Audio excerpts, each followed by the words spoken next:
আমি আমার মাকে ধসে পড়তে দেখছি আমার সামনে। আমার আম্মা তখন ব্রেন স্ট্রোক করছিলেন আমার এই নিউজটা শুনে। আজকেও আম্মা পলা থাকতে চেয়েছিল। সকালবেলা আমার জিজ্ঞেস করতেছে যে এত ক্যামেরা এখানে, কি আমি কি বলবো? স্টেজে দাঁড়িয়ে আজকে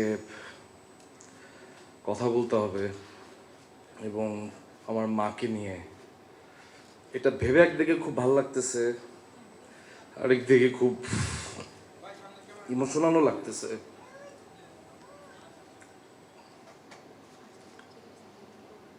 কারণ আমি ফিল করি যে আমি সারা জীবন আমার মারে খুব পেইন দিয়ে আসছি আসলে। কারণ আমার জন্য আমার মা আসলে অনেক লুকায় থাকতো আর কি সবার কাছ থেকে। আমার আম্মার অনেক গ্রুপ আমি দেখছি এই জীবনে। আমি যখন প্রথম গভর্নমেন্ট ল্যাবরেটরি হাই স্কুলে ভর্তি পরীক্ষা দিই, আমি 3000 স্টুডেন্টের মধ্যে মেধা তালিকায় তৃতীয় স্থান অধিকার করে আমি গভর্নমেন্ট ল্যাবরেটরি হাই স্কুলে ভর্তি হই। আমার ইচ্ছা ছিল আমি এখানে ভর্তি হই। সেই দিন আমি আম্মার আনন্দের রূপ দেখছিলাম। আবার আমি একই ছেলে যখন 2009 সালে সে গভর্নমেন্ট ল্যাব স্কুল থেকে এসএসসিতে ফেল করি, তখন আমি আমার মাকে ধসে পড়তে দেখছি আমার সামনে। আমার আম্মা তখন ব্রেন স্ট্রোক করছিলেন আমার এই নিউজটা শুনে, এবং প্রায় 5 বছর আম্মা প্যারালাইজ ছিলেন। আমার বাম হাত, বাম পা এবং আমার জিহ্বা প্যারালাইজ ছিল। কথা বলতে পারতো না আম্মা। আম্মার সাথে লিখে লিখে আমার কথা বলতে হইতো। আত্মীয় স্বজন থেকে আম্মা পলায় থাকতো, এলাকাবাসী থেকে পলায় থাকতো।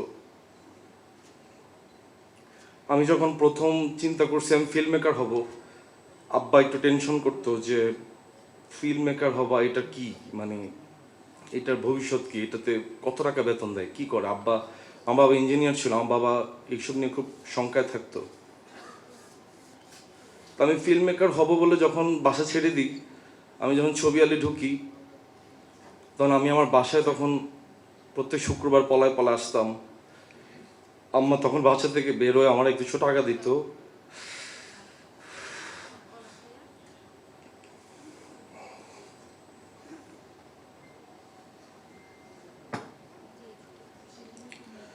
আম্মা তখনও পলায় থাকতো, কইতো তুই বেলে কি ডিরেক্টর হবি, তোর আব্বা তো এটার লাই বাসায় চিল্লাচিল্লি করে। আম্মার বলতাম আম্মা টেনশন নিয়েন না, ভালো কিছু করবো ইনশাল্লাহ।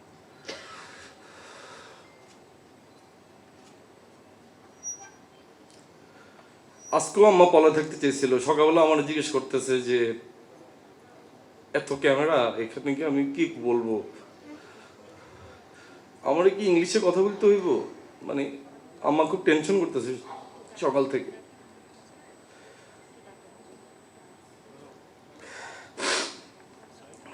আমার যে মা মাধ্যমিকের গণ্ডিও পার হইতে পারে নাই, সে মা শুধুমাত্র আমাদের 2 ভাই বোনকে না, আমার 4 মামা, আমার ছোট খালা, প্রত্যেককে আমার মা প্রতিষ্ঠিত করছেন আমাদের বাসায় রেখে। তো আজকে আমার মা এরকম সবার সামনে আসছেন, আজকে আম্মা লুকে থাকেন নাই, এটা ভেবে খুব ভালো লাগতেছে।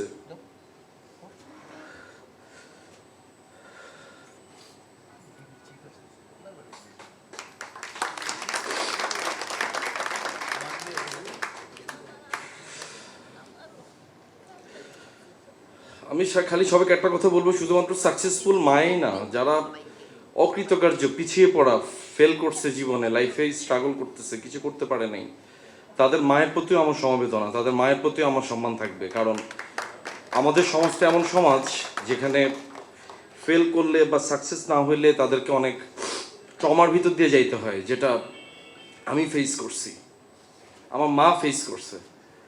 সো সবার প্রতি আমার সম্মান, সমস্ত মায়েদের প্রতি আমার সম্মান। সবাই ভালো থাকবেন। আশিসদাকে অনেক ধন্যবাদ। মানে পৃথিবীর কেউ এভাবে চিন্তা করে নাই যে আমার মাকে কেউ সম্মানিত করবে। আশিসদা, আপনাকে অনেক ধন্যবাদ।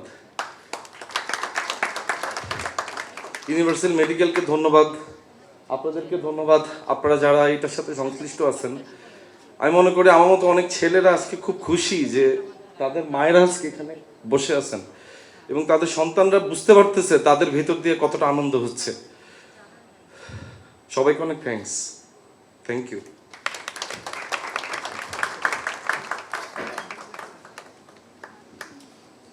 ধন্যবাদ জিয়াউল হক।